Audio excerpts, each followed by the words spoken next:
kesempatan ini kita akan melanjutkan materi kita yang kemarin. Sekarang ini tentang macam-macam sediaan farmasi dalam bentuk larutan. Pertama, larutan terdiri dari oral dan topikal. Yang kita bahas pertama sekarang adalah larutan oral. Oral adalah larutan yang dimasukkan ke dalam mulut ya atau diminum. Sediaan cair mengandung satu atau lebih zat dengan atau tanpa bahan pengaroma, pemanis, pewarna yang larut dalam air atau campuran. Posio solusio dimaksud untuk pemakaian oral. Selain berbentuk larutan, posio dapat berbentuk emulsi atau suspensi. Sedangkan eliksir suatu bahan obat yang mengandung pengawet, pewangi, serta campuran etanol dan air. Ini untuk obat-obat yang sulit larut dalam air, makanya dibutuhkan etanol untuk menambah kelarutannya.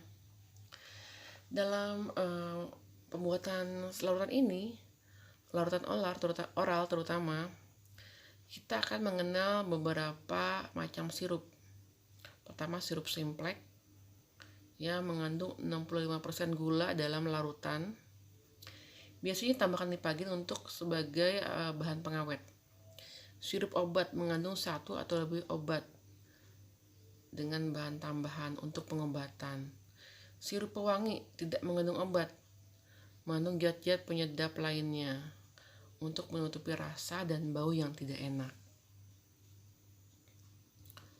Oke, selanjutnya ini adalah contoh larutan oral ya. Kita biasa disebut dengan drop. Obat tetes biasanya digunakan untuk bayi 1 tahun ke bawah yang belum bisa minum sirup. Sediaan cair berupa larutan emulsi, larutan atau suspensi dalam bentuk tetesan dimasukkan ke dalam mulut atau makanan. Selanjutnya adalah larutan topikal, atau dia tidak bisa diminum atau bekerja pada daerah tertentu saja. Misalnya gargarisma atau obat kumur yang sering kita gunakan ya, betadine kumur ya. Biasanya untuk penggunaan untuk antiseptik, infeksi tenggorokan atau di gusi ada yang luka bisa pakai ini. Penandaannya biasanya tidak boleh ditelan, hanya untuk dikumur. Selanjutnya adalah kita kenal dengan litus oris, oles bibir, atau kalau kita ke apotek bisa terkenal dengan namanya gom. Cairan agak kental dan pemakaian dengan disapu ke dalam mulut atau bibir yang sedang sariawan. Yang selanjutnya adalah gutai oris ya, atas mulut. Contohnya dia adalah mikostatin. Ini merupakan cairan drop yang digunakan untuk mengobati sariawan, biasanya untuk bayi, dengan meneteskan atau dikumur-kumur. Selanjutnya adalah penggunaan topikal pada permukaan tubuh. Selanjutnya adalah kolirium. Kolirium adalah larutan steril, jernih, isotonis yang pastinya karena digunakan untuk pembersih mata ya, dengan cara melarutkan dengan obat air, dengan air disaring sehingga jernih, dimasukkan ke dalam wadah lalu disterilkan dengan botol kaca atau penutup yang kedap udara karena dia harus steril ya karena obat mata. Masa penggunaannya setelah ditutup berapa lama? Tidak boleh lama-lama karena kalau sudah dibuka berarti sudah tidak steril lagi. Keterangan untuk obat cuci mata. Kalau sudah dibuka tutupnya, biasanya tidak lebih 24 jam harus habis karena tidak pakai pengawet. Tapi bila dengan pengawet biasanya kurang lebih 1 bulan ya baru boleh dibuang. Oke. Selanjutnya adalah obat tetes mata.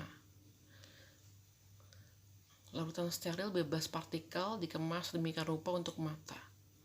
Nah, ini juga hati-hati karena kalau sudah dipakai jangan biarkan atau dipakai lagi dalam waktu yang lama karena sudah tidak steril lagi dan bisa menimbulkan iritasi atau goresan pada mata. Yang ketiga adalah tetes hidung. Biasanya ini untuk pengobatan misalnya hidungnya mampet, nggak bisa napas, lagi pilek. Cara meneteskan obat ke dalam hidung mengandung pensuspensi, pendapar, dan pengawet. Minyak, lemak, mineral tidak boleh sebagai pembawa. Umumnya pembawanya adalah air, ya, gliseril atau natrium klorida. Selanjutnya adalah inhalasi. Biasanya digunakan untuk mendapatkan efek yang cepat. Ini adalah contohnya adalah obat asma, ya, disemprotkan dalam sistem pernapasan untuk melegakan pernapasan di bronkus.